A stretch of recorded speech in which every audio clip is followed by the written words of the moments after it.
مثابين ومأجورين جميعا لقضاء الحوائج، نتشارك جميعا باللطم والجواب.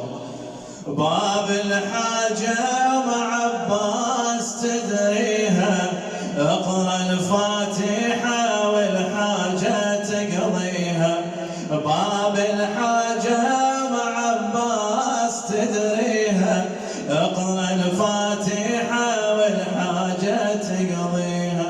يا عندك هموم وحاجتك صعبة، صف النية وتوجه إلى الحرة، وخاطبها بجاه بضعة الزهرة، ونخبابها والدمع أجريها. اقرأ الفاتحة والحاجة تقضيها. اقرأ الفاتحة والحاجة تقضيها.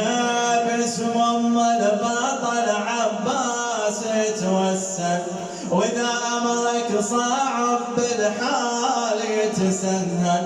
هاي ام الكرم وشفها ما يبخل، عزيزة فاطمة الشيعة تسميها. اقرأ الفاتحة تقضيها. عزيزة فاطمة الشيعة تسميها. اقرأ الفاتحة والحاجة يطلب من الحرة أبد ما خاف، تقبى بالحنينة وانتظر الجواب. حلفها بضلوع الضامي بالتراب، حلفها بضلوع الضامي بالتراب. كل علة مرض هي تشافيها. اقرأ الفاتحة حاجة تقضيها. كل علة مرض هي تشافيها. اقرأ الفاتحة والحاجة تقضيها.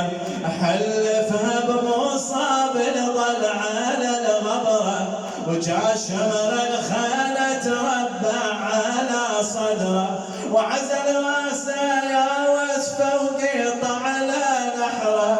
زينب ترتاح بحسرة على واليها. اقرأ الفاتحة والحاجة تقضيها. اقرأ الفاتحة والحاجة بلوعتها على المذبوح والمصرع، وبجف الكفيل وجسمه الموزع.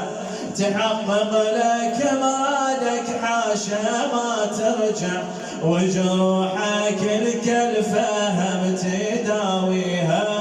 اقرأ الفاتحة والحاجة تقضيها. وجروحك الكلفة هم تداويها. اقرأ الفاتحة والحاجة تقضيها.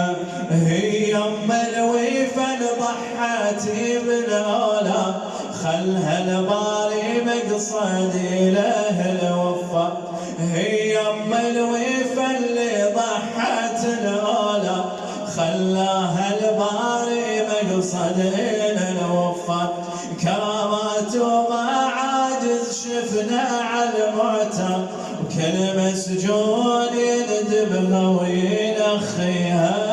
اقرأ الفاتحة تقضيها. اقرأ الفاتحة والحاجة تقضيها.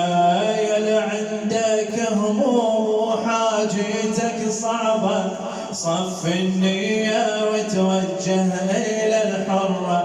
خاطبها بجاه البضعة الزهرة، ونخبابها والدمع أجريها. اقرأ الفاتحة تقضيها. باسم ام البطل عباس توسل، واذا امرك صعب بالحال يتسهل. هاي ام الكرم وشفها ما يبخل، عزيزة فاطمة الشيعة تسميها. اقرأ الفاتحة